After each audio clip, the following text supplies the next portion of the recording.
Well, welcome to another session of Studio Time, where this segment is around You Got Us Thinking. And this is a time that we're sharing with you the ongoing dialogue that we're having with leaders across the challenges that they see with their teams and organizations. This specific segment is our continued discussion around the yin and yang that we are seeing within organizations, where the basic concept is the idea of dualism, where you have things that tend to be contrary to one another, but how do you bring them together in essentially the yin and yang concept of the ancient Chinese philosophy.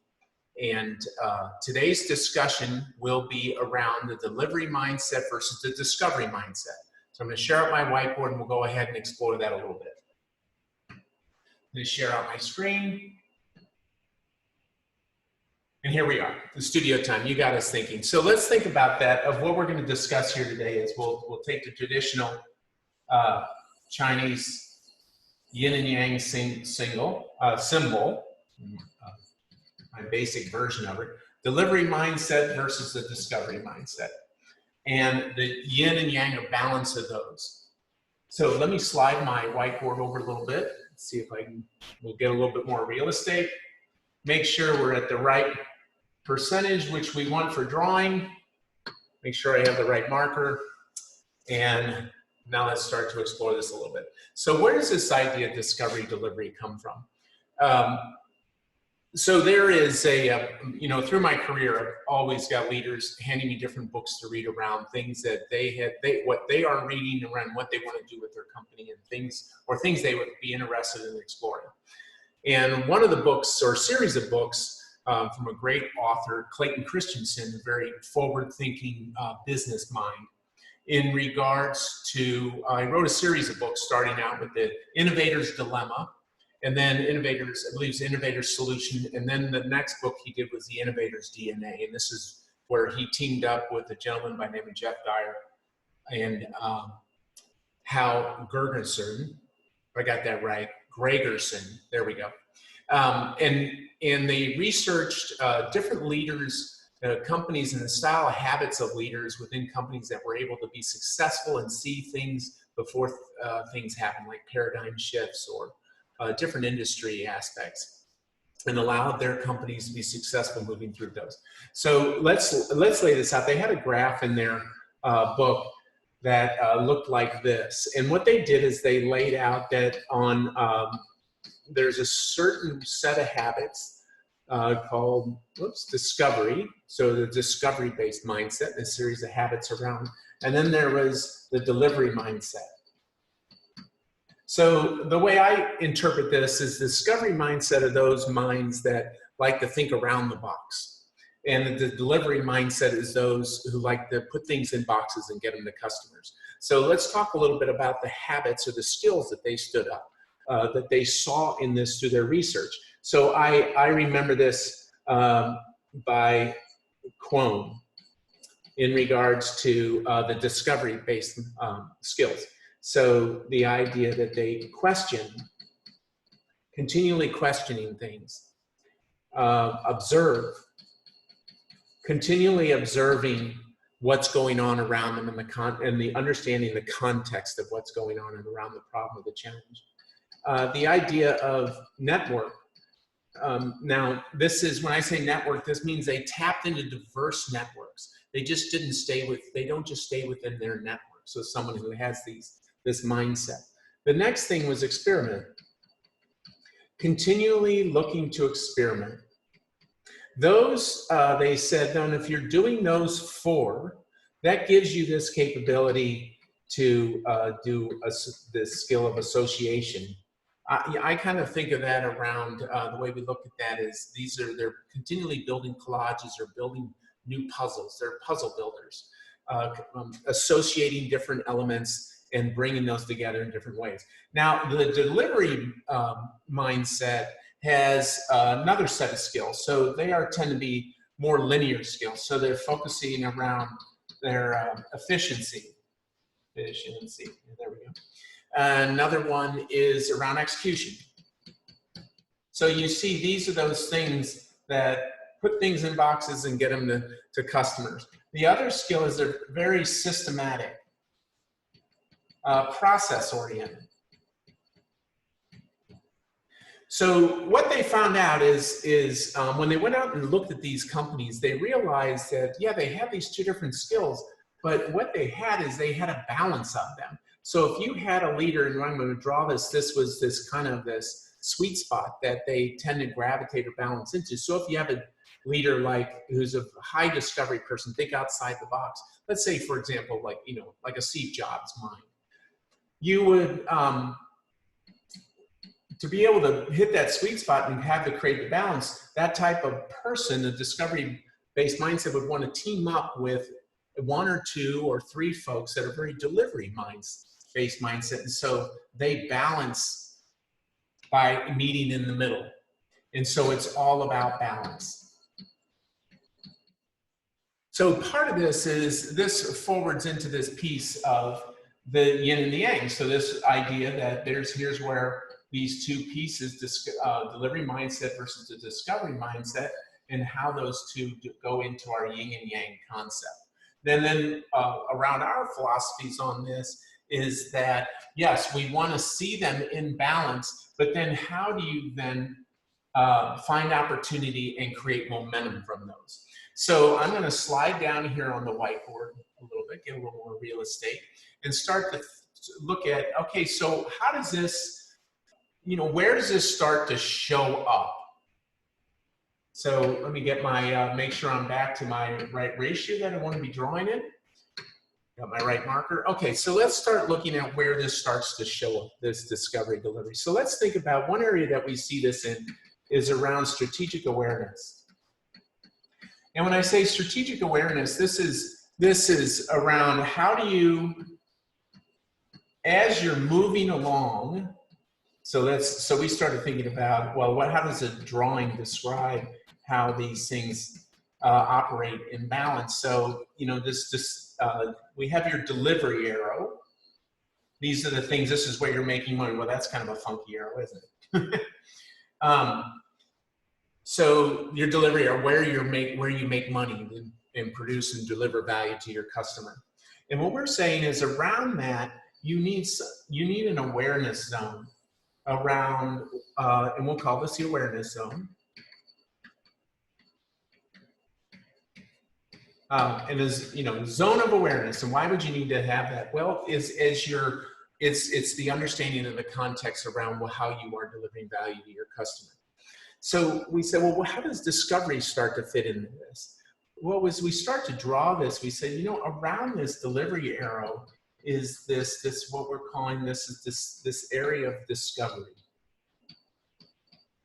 So these are things as you're going out and you take those Quone habits of question, observe, network, and experiment out in this awareness zone, and what starts to happen is this is where innovation happens. These two start to feed off of each other. Once again, the yin and yang happens between this discovery and delivery. So why is it important to do that? Well, when we think about this, you know, a lot of their work was around looking at companies of how they saw paradigm shifts. So we'll take our idea of change. If there's a change in the paradigm, so change in the context. So when I say that is, we think about, we draw this as, here's your delivery arrow. It's been going on, moving along quite nicely like that. And then all of a sudden there's a disruption. And that the disruption in the paradigm and that delivery arrow can all of a sudden move. So a good example we use at this moment of this shift is let's say when on the iPhone, when we think about that it's no longer a phone, it's a computer. That let's make it a computer and put a computer in the person's hand that can actually do phone capabilities. All of a sudden that creates a shift. The thing was, did you see it coming? So if with a discovery, you would have that out here on the front end, out on the, what we call tip of the spear or tip of the arrow, the idea that this dialogue and this sharing back and forth, this shift might see that. The second piece of change that might happen, and there's different versions of this, is if all of a sudden there's a change in scale, and meaning that this delivery arrow is going along like this, and then all of a sudden, there's all of a sudden a change in scale in what the either the market or a capability or a technology comes in. And once again, did you see that coming? Or were you surprised by it? So this is where the discovery and delivery start to work with each other. I would also say that farther back in your delivery, that may happen in this scale when all of a sudden I want to scale up. And is my awareness out there around how to actually do that without disrupting my main delivery arrow? So the other piece I'd like to talk about is where this shows up, is around, once again, let me get my right ratio where I want to be drawing within. So let's talk about innovation to execution. So this is where discovery and delivery start to work in this balance piece. So in regards to discovery delivery, if I am, and this drawing actually, I was on a whiteboard with a gentleman who was a head of engineering for a company. And as we started to talk about discovery delivery, he started, we created this drawing on the board.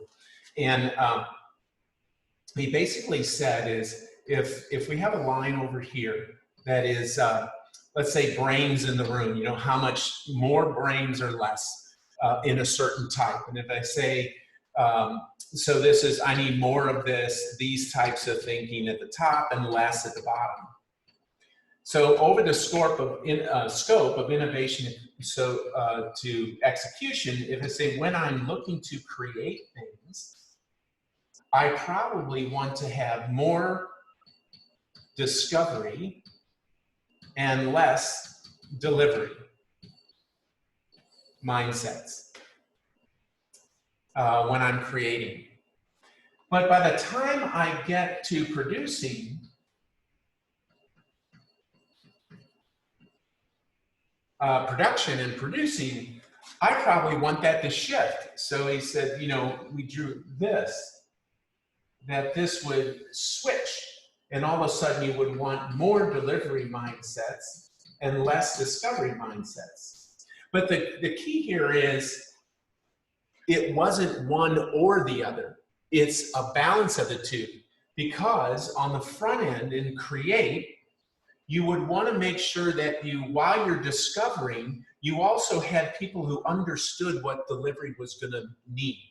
So they were in partnership of it. And then the piece was when you go to develop, in the middle here, this is where they hand off to one another, and they go through this transition. And we've discussed over years with leaders that this is one of the hardest areas to move through this development piece, where it actually moves through the handoff. And this has been a very dynamic and spark a lot of conversation with meetings with leaders. Just this simple drawing. And what actually in one aspect, one leader said, oh, once we drew this drawing, said, oh my gosh, I'm trying to do create, and I have a balance of produce types of mindset in. So I've got the wrong mix or balance of mindsets in my people. And so part of that is, where and which one is required at a certain time. So let's bring that back up to here and say, okay, so what do you do? And okay, so if we have this understanding, what do we do about it as a leader and as a team or an organization? Once again, so many of these concepts start with an aligned understanding. So the idea of, hey, this is a lot of these concepts, people were like, once you lay it out, people go, oh, it starts to make sense for them. And when you lay examples out and they start to be able to connect it to their reality. So the part of this is to stand up, aligned conversation that this is going on, and that we have a diversity of people in where they want to default to. But that's okay, because the diversity across the spectrum allows them to be stronger. So this, first of all, an aligned understanding of this concept. The second is this balanced approach, that there is great, that there's a great advantage to having these things working in unison, this yin and yang concept. The third is, and this is important, well, all these are important, but this goes after a lot of pieces around us and them concept and this idea of dualism. That when I talked about in the other video of the initial dualism concept, when you have two contrary things that are different from each other, they tend to want to push apart. And if you allow them to do that, they start constraining the ability for both of them to work together, or they are constrained on the outcomes. What we are saying, if you intentionally push them together and intentionally honor their diversity and that contrary differences, but then you honor that difference, but then you work to leverage them together, create leverage with them. The other thing I would say is this, it's a mindset. So certain people will gravitate to certain aspects. Now, when I say that is, the research has found out that so much is in regards to the environment in which, the context and the environment in which people are trying to operate within can force them into delivery or force them into discovery. But there are natural defaults from people's experiences over their life of how they have learned to cope and work and how they have found their successes, and they've gravitated to one or the other, or a mix. And it's usually a mix or a balance of both, because all of us have little capabilities across both. The second or the fourth thing is to start putting models around it and metrics. So apply it to your models, start thinking about metrics and how to measure it. So I put this around track and measure.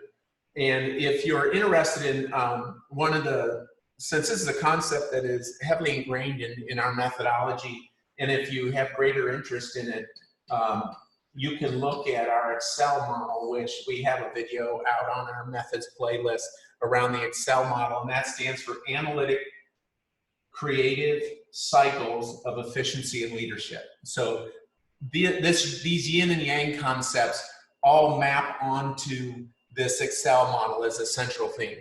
So thank you for tuning in to this. I'll see if we get to a single screenshot here of what we drew out. And hopefully you found this interesting and found it beneficial. Look for this within your organization. I think it's fascinating when you start to stand up these concepts and this dialogue, because it ties into our holistic leadership, because we are humans working in these organizations, and these are all into the human nature piece. So if you are interested in more on this and like to connect with us and have a dialogue around this, go right down here to our website here at the bottom. And thank you for tuning in. And we hope to see you and hear from you. And there's more of these videos. And thank you for sharing your time for our studio time. And it's you all that get us thinking. Thank you.